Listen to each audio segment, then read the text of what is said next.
Salut et bienvenue à tous sur Ballfact. Alors aujourd'hui on se retrouve pour parler de l'affaire de la semaine, du mois, de l'année, ou peut-être même une affaire mondiale puisque c'est Neymar qui part au PSG. Vous l'avez tous vu, vous n'avez pas pu le rater.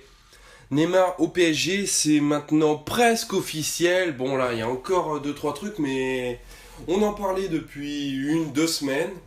Et puis là c'est le 31 juillet, là lundi, qu'on a passé un cap dans cette affaire. Puisque tous les médias, ils se sont mis d'accord, ils étaient unanimes, y compris les médias espagnols et catalans, et ça c'était pas gagné parce qu'ils voulaient le garder, leur Neymar, mais là Sport a titré Seva, en référence au Sequeda de Piqué qui avait eu quelques jours auparavant.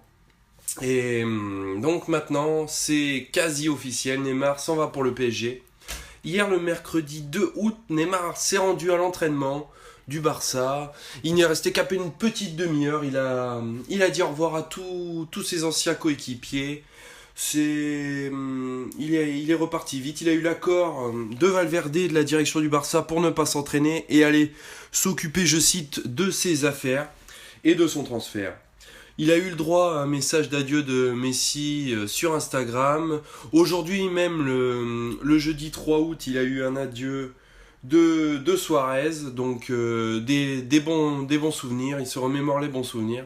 Maintenant on attend une communication du joueur ou même du club pour connaître les modalités du transfert, le lieu où il sera présenté, tout ça, parce que oui, le Paris Saint-Germain n'a pas encore communiqué sur le joueur et on ne sait toujours pas où il va être présenté, quand il va être vraiment officialisé. Donc à l'heure où je fais cette vidéo là, il est 13h le jeudi 3 août, on n'en sait pas plus.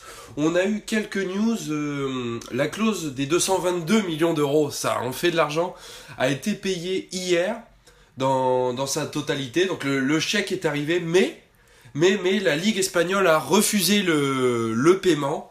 Donc on va en apprendre encore certainement dans les prochaines heures. Mais pour l'instant, visiblement, le paiement n'a pas été pris en compte. Donc ça, c'est fait, l'affaire Neymar, mais vu que le Barça perd Neymar, ça libère un peu beaucoup de pistes à droite, à gauche. Et là, on va s'intéresser un peu au changement pour le PSG. Donc c'est pas simple, on a vu que Pastore lui laisserait son numéro 10 pour qu'il se sente chez lui, le cher Neymar, comme chez lui dans les premières heures après son arrivée. Donc joli geste de Javier Pastore. Mais qu'en est-il du reste de l'équipe? Alors devant on aurait Cavani, Neymar, Draxler, Di Maria, mais Draxler est envoyé en Italie, Matuidi aussi. Di Maria normalement reste, c'est pas sûr, Pastore reste. Hatem Ben Arfa s'en ira en Turquie, Fenerbahçe ou Galatasaray on ne sait pas encore. Lo Celso et Guedes, les deux récentes recrues du PSG, l'Argentin et le Portugais, normalement vont être prêtés, mais on va avoir un sacré embouteillage niveau milieu offensif attaquant côté Paris Saint-Germain. Et là alors il y a une question qui se pose, c'est Mbappé. Kylian Mbappé, qu'est-ce qui va se passer? On a appris hier et même ce matin, ça a été confirmé par l'équipe, qu'il avait manifesté aux dirigeants monégasques son envie de quitter le club. Donc quel club pour lui? N'hésitez pas à lâcher dans les commentaires où est-ce que vous pensez qu'il va atterrir. Alors Real, Barça, Paris Saint-Germain, on ne sait pas trop. Le Monaco, et ce qui est normal, ils sont pas trop chauds pour le vendre au PSG parce qu'il leur poserait pas mal de soucis en Ligue 1.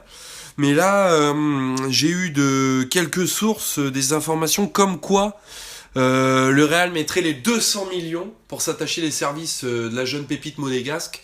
Donc à voir. Est-ce que vous pensez que le Real c'est un bon choix pour lui? S'il est garanti, il aura pas des garanties d'être titulaire. Mais bon, je pense qu'il le sera, mais ça fait peut-être, à mon avis, le PSG qui voudrait l'associer à Neymar. Il voudrait faire du Mbappé-Neymar avec Cavani devant. Donc là, ça serait le feu pas possible. Donc à voir ce qui serait bon pour Kylian Mbappé. Et maintenant, la dernière petite chose, c'est concernant la Ligue 1. Qu'est-ce qui va se passer en Ligue 1? Le PSG, la cote pour gagner la Ligue 1, elle va être très très faible. À mon avis, sans trop m'avancer, je peux dire que le PSG va gagner la Ligue 1 avec l'arrivée de Neymar. Pour moi, c'est du sûr à 100%. Monaco ne pourra rien faire. En plus, s'ils perdent Mbappé, mais ils ont déjà perdu Bernardo Silva, Benjamin Mendy, Timo Bakayoko. Là, ça ferait trop. Ils ont gagné 150 millions d'euros pendant ce mercato. Donc voilà, pour moi le PSG, la Liga cette année, c'est du 100%, quoi. Donc on verra ce que ça va donner.